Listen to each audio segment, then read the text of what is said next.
See, course-wise, this is really a place where we are teaching people who are committed totally. So a long-term course is actually creating teachers, creating people who can teach.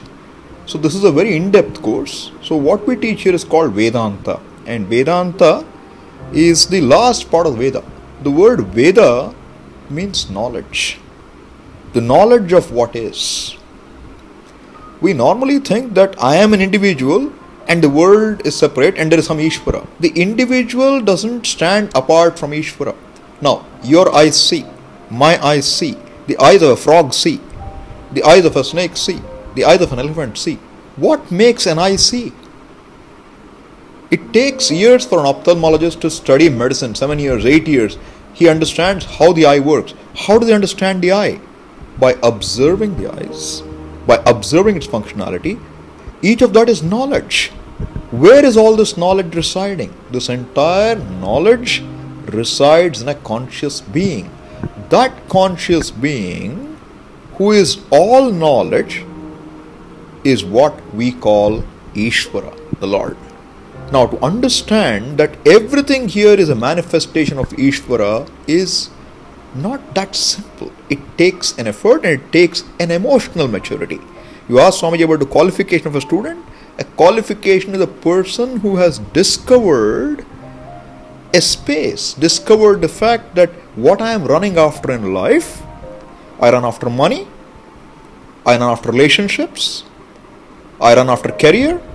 All of these, do I stop running finally? Does a person who's made a president of the United States one time not stand for a second term? Do our Indian prime ministers not keep on standing even if they're 85 years old? What makes a person run after this forever? Is there an end to it? What we are really running after is we don't want to be beggars. We are beggars right now. What the mind really would like to be is a non-beggar, a non-seeker. You cannot become a non-seeker by seeking more. If you get $1 million, you want 2 million. You get 2 million, you want 1 billion. Where will it end? It cannot end. I have to see that it's an unrealistic goal. You cannot become bigger by adding. 1 plus 1 makes only 2. 2 plus 1 makes 3. 1 billion plus 1 makes 1 billion and 1. It's not infinite. We are seeking the infinite. And the infinite can only be a fact. It's not something that you can gain in time. You cannot add 1 plus 1 and make infinite. But if you are operating in the mathematics of infinity, there infinity plus 1 is what? Infinity. Infinity minus infinity is what? Infinity. Infinity divided by infinity is what? Infinity. There is only infinity. That infinity, that limitless is Ishvara, and our Vedas have the courage to tell, you are not away from the infinite. It's like saying, people take credit to say, I am the brother-in-law of the Prime Minister, or I am the brother-in-law of Chief Minister. If you are one with Ishvara, Ishvara is always behind you, who are you? You are not a nobody, you are always somebody. So that is a teaching. So for that teaching, as I said, one needs to grow emotionally. And the whole teaching happens to be in a very rich language called Sanskrit. Therefore, we teach people Sanskrit for 3 years. So people can learn how to get there. There is some training in meditation. See, a lot of meditations are about imagination. Our meditations here are all based on realities. It's an objective meditation. In fact, Karma Yoga is nothing but yoga of objectivity. Any human being can take to it. Hinduism is not just a religion, it's a way of life really. A way of life which says knowledge is the lack of knowledge is a problem and knowledge is a solution. And that, as I said, Veda means knowledge. And what we teach is at the final part of the Veda. Because the Veda also understands that a human being is interested in 100 different things. It lets you run after them and helps you. A prayer will make you successful with whatever you're doing.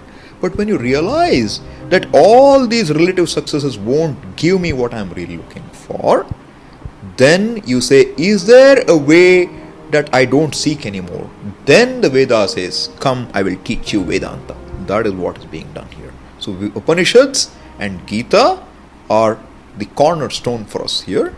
And that is what is taught. We have 3 to 5 classes of Vedanta in a day, which is in Sanskrit and English. The students are international. We have about 45 students right now from all over the world. We have people from Brazil, from US, from Canada, from Israel, from Singapore, from Australia. We have people literally from all over, from France. So, and they all come here, and some of them Japan, they have no knowledge of Sanskrit. And they study, they learn so much Sanskrit that they can follow a text, and they are able to go back and teach this in their countries. So we are literally cultural ambassadors also. So this is what it is. The course is meant for people who come 3 years and immerse themselves in this knowledge.